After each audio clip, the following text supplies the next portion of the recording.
Bonjour. Alors, vous avez là la correction des exercices, des activités surtout sur le chapitre figure usuelle et R que je vous ai envoyé cette semaine. Les activités préparatoires sont donc à la page 222 et la page 223. Donc, avant de poursuivre l'écoute de cette petite vidéo, regardez, munissez-vous de votre livre, ouvrez-le à la page indiquée pour que vous puissiez mieux comprendre les explications. Alors, je commence par les activités préparatoires à l'étude du chapitre, les questions flash de la page 222. Alors, la première question, on demande de calculer l'aire de la figure numéro 1. Alors, quand je regarde la figure numéro 1, ce sont des carreaux. Il suffit donc de compter le nombre de carreaux. Il y en a 12. Et comme chaque carreau mesure 1 cm de côté, on considère que la figure a une aire de 12 cm². Pour la figure numéro 2, on fait pareil. On compte le nombre de carreaux. Il y en a 9. Donc, l'aire de la figure 2 est de 9 cm². J'ai écrit les réponses en rouge. Pour l'exercice numéro 2, il s'agit de donner une unité adaptée pour calculer, par exemple, la hauteur d'un arbre. Nous avons proposé le mètre. Pour la superficie d'un jardin, le mètre carré. Pour la superficie d'une table, le centimètre carré. Et pour la superficie d'un pays, le kilomètre carré. Et le périmètre d'une feuille de papier, le centimètre carré. Alors, numéro 3, il faut répondre par vrai ou faux. Numéro 1, le périmètre du rectangle est de 8 cm. J'ai répondu faux parce que le périmètre en réalité se calcule en faisant longueur 5 cm, donc plus largeur 3 cm, ça fait 8 multiplié par 2. Donc 8 multiplié par 2 égale 16 cm. Donc la réponse A, elle est fausse. L'aire de ce rectangle est 8 cm². Le calcul de l'aire se fait longueur 5 cm multiplié par largeur 3 cm. Donc, l'aire du rectangle est de 15 cm². Donc, la réponse est fausse. Pour le périmètre du rectangle, j'avais donné la réponse, c'était 16 cm. Donc, C, c'est aussi faux. L'aire du rectangle, 15 cm², cette fois-ci, D, c'est vrai. L'aire du rectangle 150 mm², c'est faux, parce que si on convertit les centimètres carrés en millimètres carrés, on obtient 1500 et non pas 150. Pour le rectangle, le périmètre 16 cm, c'est vrai, donc F, c'est vrai. G, le rectangle a pour périmètre 160 mm. Périmètre du rectangle, oui, c'est vrai. C'est la conversion de nos 16 cm en millimètres. Le rectangle a pour périmètre 16 cm². Bien, c'est faux. Le périmètre ne s'exprime pas en centimètres carrés. Et puis, ce rectangle a pour R0,15 mètres carrés. En convertissant nos 15 cm² en mètres carrés, on n'obtient certainement pas les 0,15 qui vous sont proposés ici. Vous le verrez dans la suite du cours, comment on fait des conversions des centimètres carrés au mètre carré, par exemple. Pour la suite, R et périmètre. On considère les deux figures. On demande dans un premier temps quelle est la figure qui a le plus grand périmètre. Ici, c'est la figure B qui, si on procède, c'est par comptage, hein, on compte le nombre de carreaux. Pour la figure B, on a 22 unités, ça fait donc, et pour la figure A, 20. 22 étant supérieur à 20, la figure B en périmètre euh, plus grand. Pour l'air, la figure 2 a une aire de 17 unités d'air et la figure B une aire de 16 unités. Ce que j'appelle l'unité d'air, c'est le nombre de carreaux que l'on compte. Ici, nous avons donc la figure B qui a un nombre d'unités d'air inférieur à celle de la figure A. Ça veut dire que l'aire de la figure A est plus grande que l'aire de la figure B. Nous avons proposé en dessous, donc ici, nous avons le numéro 3, là le numéro 4 et là le numéro 5. Et les figures qui sont demandées. Il y a plusieurs possibilités, hein, ça c'est pas la seule réponse possible. Ici, le but du jeu est de vous faire comprendre que l'aire et le périmètre sont deux grandeurs bien différentes. C'est pas pareil, c'est pas du tout la même chose. Continuons avec la partie du rectangle au triangle. Oui, Noam affirme que les figures B sont une aire égale à la moitié de celle de la figure A. Il a bien raison, parce que la méthode pour calculer l'aire d'un triangle, c'est la réponse 2. On fait base multipliée par la hauteur, le tout divisé par 2. Or, quand on regarde les deux triangles, ils ont une base, c'est-à-dire le côté horizontal mesure pour chacun des deux triangles, on a 5 carreaux.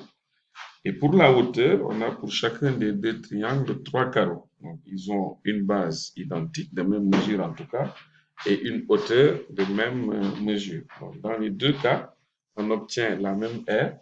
Et comme le triangle B, ça se voit, hein, correspond bien à la moitié du rectangle A, eh bien, on a, comment dire, ça montre bien que Noah a raison de dire que les aires de ces triangles correspondent à la moitié de celle de la figure A. On passe à la partie coupé-collé. Coupé-collé, nous avons une figure. Il s'agit donc dans l'exercice de deux disques. Nous avons découpé l'un des deux disques en 12 parties que nous avons collées, comme il est indiqué dans ce que vous voyez. Ici, il s'agit de trouver une méthode pour calculer l'aire d'un disque. On va commencer par le calcul de la longueur du contour. Pour le dire autrement, on va appeler ça le périmètre du cercle. Le cercle correspond au contour de ce disque-là. Donc, pour calculer la longueur d'un cercle ou alors le périmètre d'un cercle, on prend son diamètre, le rayon est de 5, donc 2 fois le rayon, que l'on multiplie par pi. Ici, nous proposons une valeur approchée de pi. On va prendre 3,14. On s'arrête à deux chiffres après la virgule. Sachant que pour pi, il y a plusieurs autres chiffres. Il y a même un nombre illimité de chiffres qu'on peut trouver après la virgule. Donc, pour la figure, la deuxième en tout cas, nous avons noté qu'elle a, bon, c'est de façon très grossière, hein, elle ressemble à un rectangle. Nous avons vu tout à l'heure que pour calculer l'aire d'un rectangle, on faisait la longueur multipliée par la largeur. Ici, la longueur, bon, c'est pas une ligne droite, droite, droite, droite, droite. Mais plus on va découper en petits éléments, plus on aura l'impression d'avoir une ligne droite. Et donc, on va considérer que la longueur de cette figure correspond en fait à la moitié du pourtour. Parce que vous voyez bien que le pourtour, c'est cette partie coloriée que l'on retrouve au-dessus et en dessous de la figure. Donc, la moitié du pourtour correspond à la longueur de notre figure et le rayon du disque correspond à la largeur de notre figure. Donc, notre semblant de rectangle a une aire égale à longueur multipliée par largeur. J'avais dit que la longueur était égale à 2 fois 5 fois 3,14. On retrouve ici 2 fois 5 fois 3,14. Vous comprendrez pourquoi je divise par 2, parce que je l'ai dit tout à l'heure, la longueur de notre figure correspond en fait à la moitié du pourtour. Et après, longueur donc multipliée par la largeur. La largeur de la figure, c'est le rayon, donc 5 cm. Je récapitule. Donc, pour calculer l'aire de cette figure, on fait longueur, c'est-à-dire la moitié de 2 fois 5 fois 3,14, multiplié par la largeur qui est égale à 5 cm. On trouve donc une aire de 5 fois 5 multiplié par 3,14 cm². Vous reconnaissez ici une formule, c'est le rayon multiplié par lui-même, ou bien le rayon au carré que l'on multiplie par pi. Voilà comment on calcule l'aire d'un disque. On va terminer par, non, c'est l'avant-dernier exercice, c'est le calcul d'aire pour chacune des figures qui sont à la page 223. Alors, si nous regardons la figure numéro 1, on voit en réalité, on peut considérer que c'est 3 rectangles superposés, 3 rectangles de même dimension. La longueur du rectangle est égale à 6 cm moins 2 et sa largeur est de 2 cm. Donc, on fait donc 6 moins 2, ça fait 4, multiplié par 2 cm, ça va faire 8 cm². Et donc, on a 3 rectangles qui ont cette dimension-là, ça fait donc 3 fois 8, 24 cm². Pour la figure 2, nous avons 2 rectangles de même dimension et un carré qui les soutient, qui est entre les deux.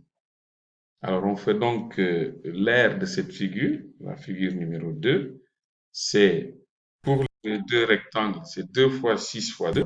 Donc, 6 fois 2 pour le premier rectangle, 6 fois 2 pour le deuxième. Voilà pourquoi on multiplie par 2. Et puis, on ajoute l'aire du carré, c'est-à-dire son côté multiplié par lui-même, 2 fois 2. Ce qui fait donc 6 fois 2, ça fait 12. 2 fois 12, 24.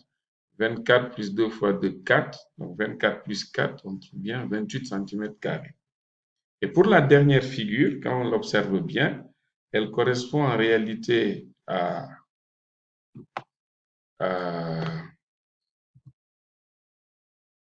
du moins 5 petits carrés qui ont chacun 2 cm de côté. Ce qui fait donc que l'aire de la figure 3 s'obtient en faisant 5 fois 2 fois 2 en fait. Donc 2 fois 2, c'est l'aire de chacun des petits carrés. Comme il y en a 5, ça fait 5 fois 2 fois 2, ça fait 20 cm². Et on termine par la main. Chacun d'entre nous a la dimension de sa main, hein. Donc on ne peut pas imposer un résultat à tout le monde.